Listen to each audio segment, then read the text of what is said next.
Perencanaan usaha, jasa profesi, dan profesionalisme.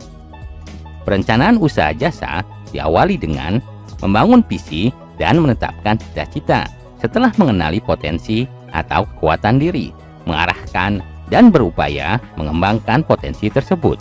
Profesional adalah orang yang berprofesi mempraktekkan keahlian tertentu sebagai kegiatan pokok untuk dapat memperoleh nafkah hidup. Ciri profesional diantaranya: 1. Terus-menerus mengembangkan ilmu dan keahlian. 2. Memiliki keahlian khusus dengan latar belakang pendidikan tertentu. 3. Mandiri atau independen. 4. Bekerja sama sebagai kegiatan utama. 5. Cara kerja tertib dan bertanggung jawab. 6. Berorientasi pada pelayanan mengabdi kepentingan umum. Produk jasa, profesi, dan profesionalisme. Produk jasa memiliki ciri tidak berwujud, tidak dapat dipisahkan dari sumbernya, daya tahan yang tergantung permintaan, mudah berubah-ubah tergantung pada kapan, di mana, dan siapa penyedia jasanya. Contoh jasa profesi yang dapat kita jumpai dalam kehidupan sehari-hari adalah jasa penyedia menu makanan bagi usia balita, dilengkapi informasi gizi dengan kreatif dibentuk beraneka macam boneka, bunga, atau kartun yang menjadi kesukaan anak usia balita. Banyaknya komunitas yang marak berkembang saat ini juga dapat menjadi peluang untuk menciptakan lapangan jasa profesi yang dapat mendatangkan profit, diantaranya profesi fotografer, kameramen, drafter, desainer pakaian, setter, penyiar televisi atau radio, sablon, kartunis, animator, dan masih banyak profesi-profesi lain dan profesionalisme yang masih bisa digali di seputar kehidupan yang dapat dikreasi menjadi bentuk usaha jasa profesi. Usaha jasa berbasis pelanggan dimaksudkan adalah jasa yang dibuat atas dasar sasaran layanan pasar dan variabel yang berpengaruh signifikan atas penggunaan jasa oleh pelanggan. Peluang usaha jasa profesi dan profesionalisme terdapat pada berbagai sektor, diantaranya sektor pertanian, perikanan, perkebunan, pendidikan, kesehatan, akuntansi, transportasi, atau sektor lain yang termasuk dalam sektor pendukung industri kreatif.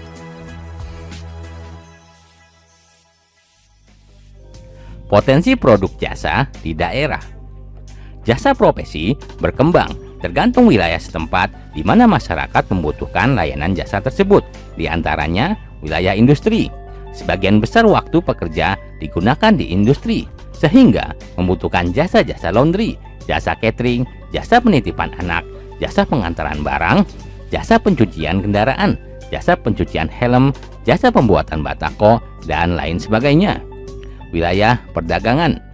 Aliran jasa dan barang yang memungkinkan dapat dikembangkannya jasa paket pengiriman, baik domestik maupun ekspor impor, jasa transportasi, jasa keamanan, jasa pemeliharaan gedung, jasa sewa rumah toko, pergudangan, dan lain sebagainya. Untuk wilayah pemukiman. Wilayah pemukiman dapat dikembangkan jasa penyedia makanan atau restoran, jasa perawatan taman, jasa hiburan, jasa servis AC, jasa pengeboran sumur, jasa salon kecantikan, jasa penjahitan pakaian, jasa bengkel las, jasa instalasi listrik, jasa potong rambut, dan lain sebagainya. Wilayah pariwisata, jasa pembuatan souvenir atau kerajinan, jasa kafe, jasa pelayanan hotel, jasa pemandu wisata, jasa pelatihan bahasa Inggris, jasa pembuatan tenun dan batik, jasa fotografi. Wilayah pertanian, dapat dikembangkan jasa operator alat berat, jasa pengeringan hasil pertanian, jasa penyedia benih, pengolahan lahan pertanian, jasa pengairan, jasa pembuatan tepung.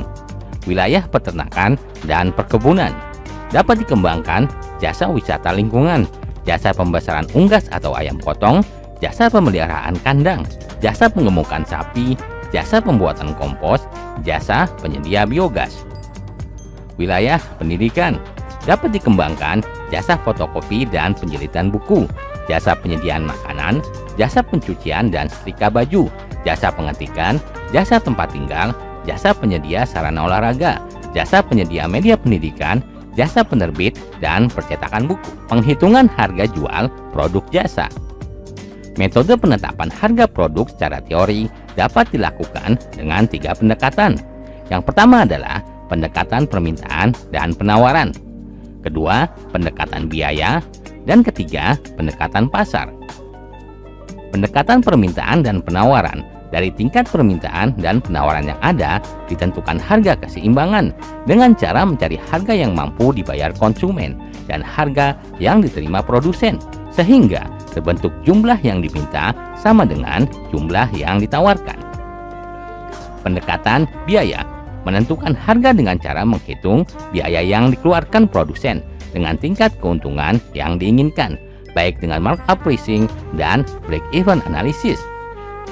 Pendekatan pasar merumuskan harga untuk produk yang dipasarkan dengan cara menghitung variabel-variabel yang mempengaruhi pasar dan harga, seperti situasi dan kondisi politik, persaingan, dan sosial budaya. Penghitungan harga jual produk jasa ditentukan oleh faktor-faktor sebagai berikut. Standar upah atau gaji terkait sertifikasi profesi yang dimiliki. Tingkat kesulitan pekerjaan seperti pada pekerjaan servis kendaraan. Bahan atau suku cadang yang digunakan. Standar upah minimum tiap daerah.